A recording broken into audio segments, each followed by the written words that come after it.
this is the highest point in New Jersey. It's 1,800 and some odd feet. And we have a beautiful view up here. We got a 360-degree view of the whole area. It's absolutely gorgeous. Really coming up with a real pattern for the whole Northeast. Trees and plants really got plugged up last from the temperature fluctuations last winter. And then the wet spring wasn't really long enough to help them get unplugged. And then we had drought on top of it. And what's that do? That plugs up the vascular system in the trees, okay? And what happens is it actually builds on itself, because you might get a little plug in one spot, but then, you know, for example, in the trunk of the tree, you might get a plug, okay? Well, then the next thing goes on is the roots to trunk get plugged, and the roots and the soil to the roots get plugged, and then the next thing happens, the trunk to the branches, and so on and so forth.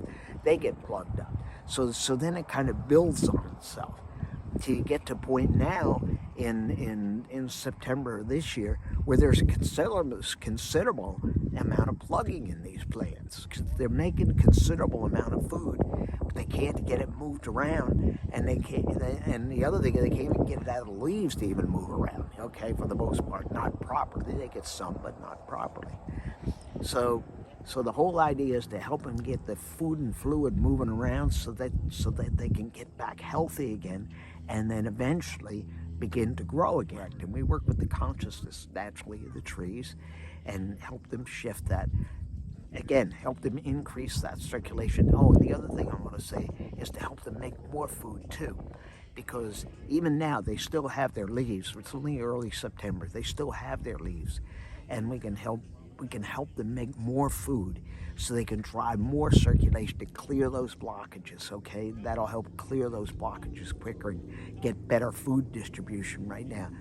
And then also they have to start thinking about getting food stored for winter, get the buds filled for next year, okay? So all of that needs to happen. That's why they need a little more food now, so it helps them do all that. And it's our consciousness connecting with the consciousness of the trees that brings this all together. Okay, we find out what's going on inside of them. They tell us. We kind of collaborate with the trees to help heal that. Okay, to help do that. Okay, you can do this. Yeah, we can do this. Yeah, we can do. Okay, now we see the path. Now we can go forward. So this offers them the opportunity to bring back that full vigorous growth.